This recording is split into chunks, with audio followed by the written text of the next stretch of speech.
Të nderuar besimtar, jemi duke jetuar në ditët më të mira të vitit. Siç folëm dhe hutbën e kaluar, Allah madhruar është betuar për 10 ditët e para të muajit Dhul-Hijja. Këto 10 ditë janë 10 ditë më të mira të vitit, sepse vepra mirë që bën në këto 10 ditë është më e dashur se sa veprat e mira që bën jashtë këtyre ditëve. Në kalendarin islam shënohen disa data të caktuara dhe që janë shumë të rëndësishme. Duke filluar që nga dita e martë, ditën e mërkurë, ditën e ejte, ditën e premte dhe ditën e shtunë. Ditën e martë është dita e Arafatit. Dita e mërkurë, e ejte, e premte dhe e shtunë janë ditët e Kurban Bayramit. Falja e Kurban Bayramit bëhet ditën e mërkurë në mëngjes në orën 6:01. Dita e Arafatit është ditën e martë. Kjo ditë ka një vlerë të madhe. Për këtë ditë Allah madhruar është betuar në Kur'an, duke thënë wash-shafi wal-watr. Pasha çiftin dhe pasha tekun. Dhe dietarët, komentatorët e Kur'anit kanë thënë se bëhet fjalë për ditën e Kurban Bayramit dhe për ditën e Arafatit.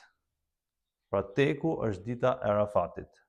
Për këtë ditë Allah madhruar është betuar në Kur'an. Besimtarët, ata që shkojnë haxh, gjën kryesore që kanë haxh është shkuarja në Arafat. Shkuarja në Arafat është një zonë aty, një mal, që quhet vendi i Arafatit. Ata shkojnë ditën e 9 të muajit Dhul-Hijja, pra në ditën e Arafatit, shkojnë tek Arafat, tek vendi i Arafatit, dhe bashkojnë drekën me ikindin dhe qëndrojnë deri në akşam lutën Allahut të lartësuar. Edhe mblidhen gjithë haxhilerët në atë vend.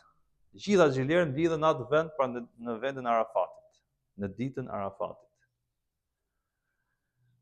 Dhe thot profeti Muhammed sallallahu alaihi wasallam se Allah lartësuar nuk liron njerëz nga zjarri i xhenemit më shumë se sa në ditën e Arafatit. Pra dita që më së shumti Allahu liron njerëz nga zjarri i xhenemit është dita e Arafatit. Dhe Allah lartësuar mburret përpara engjëve. Thot, a i shikoni robërit e mi që kanë ardhur në vendin e Arafatit, të plurosur, të raskapitur, për të lutur Allahut, për Allah mburret për robërit e tij që mbledh të gjithë në ditën e Arafatit. Dhe ne që s'kemi mundësi me shku për haxh tek vendi i Arafatit, që të lutemi Allahut, ne duhet që të agjërojmë. Pra është mirë që besimtarit të agjërojnë ditën e Arafatit. Profeti Muhammed alayhis salam ka thënë, me agjërimin e ditës së Arafatit, shpresoj tek Allahu që të më falë gjunat e vitit të kaluar dhe vitit që vjen pas. Pra 2 vite falje. 2 vite falje. Kur agjërojmë ditën e Ashurës, është vetëm një ditë, një vit falje. Ndërsa me agjërimin e ditës së Arafatit, shpresohet tek Allahu që na falë gjunat e vitit të kaluar dhe gjunat e vitit që vjen pas. Pra duhet që besimtari kurse mos e lënë pa agjëruar ditën e Arafatit, që është ditën e martë. Në këtë ditë, Allah madhruar ka marrë besën nga bijtë e Ademit. Në ditën e Arafatit, i ka nxjerrë të gjithë shpirtrat e njerëzve nga shpina e Ademit alayhis salam. Dhe u ka thënë, a jam unë Zoti juaj? Të gjithë njerëzit ka thënë po, që të mos thoni ditën e Kiametit se nuk i pa të lemëruar. Pra ne shikojmë sot që çdo njeri e ka të instaluar besimin në Zot. Pse? Sepse kjo gjë është dëshmuar në ditën e Arafatit, kur Allah ka nxjerrë të gjithë shpirtrat nga shpina e Ademit alayhis salam, të gjithë njerëzve. Dhe ka thënë, a jam unë Zoti juaj? Të gjithë njerëzit kanë dëshmuar. Pra kjo ditë ka një vlerë të madhe. Një hebre shkoi tek prisi besimtarëve Omer radiallahu anhu dhe i tha që ju muslimanët keni një ajet kuranor që nëse do na zbrisen neve hebrejve, neve jahudive, ne do ta kishim bërë festë atë ditë. Dhe Omer radiallahu anhu tha, po, unë e di se kush ajet është ai. Është ajeti ku Allahu ka thënë al-yawma akmaltu lakum dinakum wa atmamtu alaykum ni'mati wa raditu lakum al-islam dinan. Sot unë për ju përsosa fen tuaj. Plotësova ndaj dhuntin time dhe zgjolla për ju islamin fe. Dhe zgjolla për ju islamin fe.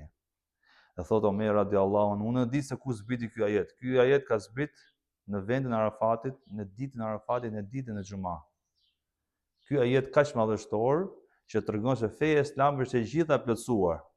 Nuk ka ngel asnjë gjë mangët në fenë islame.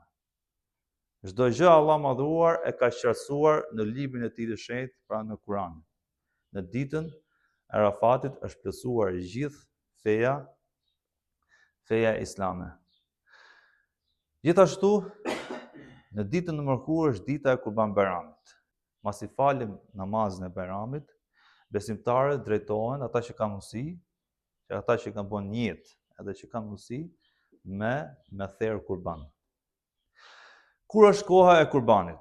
Kurbani fillon nga momenti që besimtari fal namazin e Bayramit deri 3 ditë mbrapa, pra deri ditën e shtunë në akşam. Janë 4 ditë, ndryshe nga fitër Bayrami që është vetëm një ditë, Kurban Bayrami është 4 ditë. 4 ditë besimtari ka kohë që të therrë kurban për hir të Allahut të lartësuar. Pra therrja e kurbanit është adhurim. Ibrahimi alayhis salam, Allahu i lartësuar urdhëroi që të bënte kurban djalin e tij. Dhe kur e pa vendosmërinë e Ibrahimit alayhis salam që ta therrte djalin e tij, ai ia zëvendësoi me një dash nga qielli. Dhe vazhdoi tradita e kurbanit nga koha e Ibrahimit alayhis salam në kohën e Muhamedit alayhis salam dhe vazhdon deri ditën e sotme dhe do të vazhdojë deri ditën e Kiametit. Pra therrja e kurbanit. Kul inna salati wa nusuki wa mahyaya wa mamati lillahi rabbil alamin. Thot Allah madhuar në Kur'an, thuaj, namazi im, jeta ime, vdekja ime, kurbani im janë vetëm për Allahun e lartësuar, Zotin e botrave. Dhe gjithashtu thot Allah madhuar në surën Kauthar, inna a'tainaka al-kauthar fasalli li rabbika wanhar. Ne të kemi dhënë ty o Muhammed shumë të mirë, andaj ti falu edhe therr kurban për hir të Allahut. Falu edhe therr kurban për hir të Allahut. Kushdo që ka mundësinë me therr kurban, le ta therr kurbanin, sepse therrja e kurbanit është një nga adhurimet më të mëdha që bëhen për Allahun e lartësuar. Kafshët që therrën kurban nuk janë çdo lloj kafshe, është dhia, është delja, është lopa, është gjithashtu edhe deveja. Dhe secila për këtyre ka një moshë saktuar. Pra delja e paktën duhet të ketë mbushur 6 muaj. Dhia të ketë mbushur paktën 1 vit, lopat të ketë mbushur paktën 2 vite dhe deveja të ketë mbushur paktën 5 vite.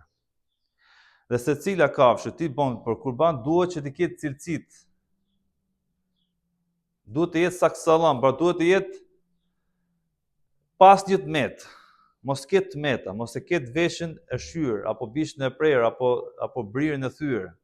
Pse? Sepse ti po bën për hir të Allahut, edhe atë kafshë po bën kurban për hir të Allahut, ti ketë cilësi më të mira. Dhe në momentin që besimtari ja therr kurbanin, duhet që të thojë Bismillah Allahu Ekber. Bismillah Allahu Ekber, o Allah pranoje për meje dhe për familjes time. Pra një kurban që ti e bën është për gjithë familjen tënde.